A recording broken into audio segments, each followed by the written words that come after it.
more broken family. A special thank you to CR and Miss Paula. Most of all, I want to thank my parents and their spouses for taking care of my son when I couldn't. My name is Danielle and I'm 29 years old. I have an 11-year-old son, Lyric. By God's amazing grace, I'm able to stand in front of you today as a grateful, recovering drug addict. Just last week, I celebrated 13 months completely clean and sober.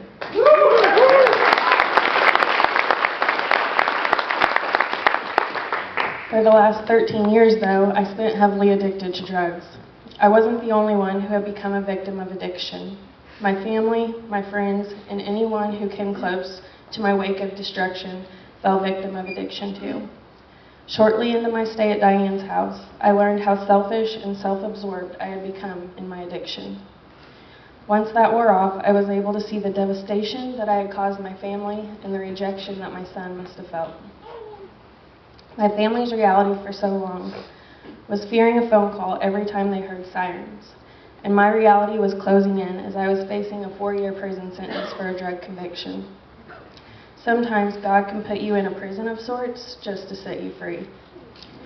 As a little girl, I grew up in church, and I firmly believe that God began this work in me then. Philippians 1:6 says, "Being confident of this very thing, that he who has begun a good work in you will complete it until the day of Jesus Christ." In my addiction, I had become bankrupt in soul, demoralized, and terrified. Too many years had passed since I felt God's presence. I believe because I knew God's love as a child, I was able to recognize my Heavenly Father's hand all throughout my life, even before I acknowledged Him as my Savior. Actively remembering God in our past spills into believing God for our future. God has been there all along.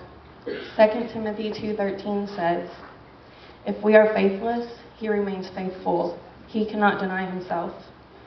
I can't out-sin God's love. No matter how faithless I have been, He's always been faithful to me.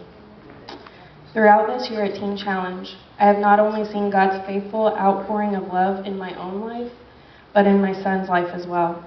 Just a few months into my stay at Diane's house, my mom said to me, "Danielle, it is so neat to watch Lyric open up his heart and grow again." That's God's faithful love.